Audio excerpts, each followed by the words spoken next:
hvernig gerur svona leikinn upp? Já, fyrsta lagi til hamingju með að við komin inn á Evrópumótið,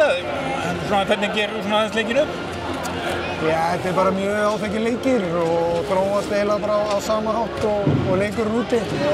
Við náttúrulega byrjuðum mjög sterkt, gáum tóninn strax og með troðfullan Laugardalshöll þá svona, já, var það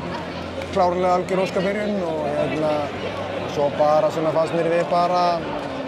sigla þessu vel heim. Kannski svona aðeins kannski lokakaflinn á fyrri hálfleik sem ég hefði viljað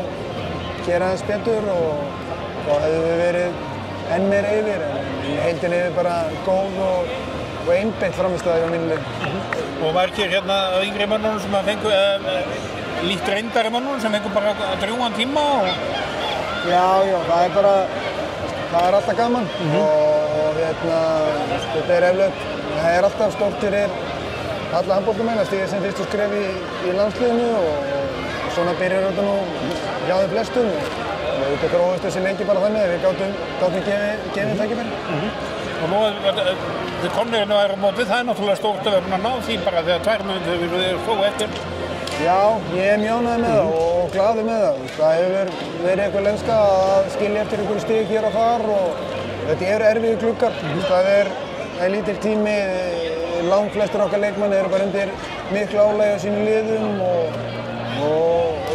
það er alveg kúnst fyrir það menn að koma, kúklast út úr því og gíra sig í góða leik og við höfum gert það í báðum þessu gluggum og við höfum svo lagt áherslu á það líka að gera það og mér fannst það bara vera krafa á okkur að við vorum með tækifæri að tryggja okkur á EM hérna heimavelli fyrir fram Torfajökulshöll þá kom ekkert annað til greina. Nei, og svona þessi útivallargrýla sem stundum hefur hrjáliðið, hún hefur ekki verið vissustu fyrir hendi ennþá? Nei, við höfum eitt náttúruleik eftir, erfiðan náttúruleik, þannig að við skulum aðeins slaka á en alltaf að njóta þess að vera komnir í EM, það er mikilvægt að vinna riðilinn og þetta þurfum bara að sjá hvernig þessi leikir spilast en svo er það hinn hliðin, við höfum eftir að hittast tvisvar sinnum þangað til á EM í janúar og það segir sig sjálft að það er lítill tími og þetta er fáir gluggar og við þurfum bara að nýta alla þetta stundir sem við fáum saman og svo bara tökum við stöðu því hver standi er á liðinu hann í maí en það breytir því ekki að ég vel þá bara við sterkasta lið sem við erum búið þá.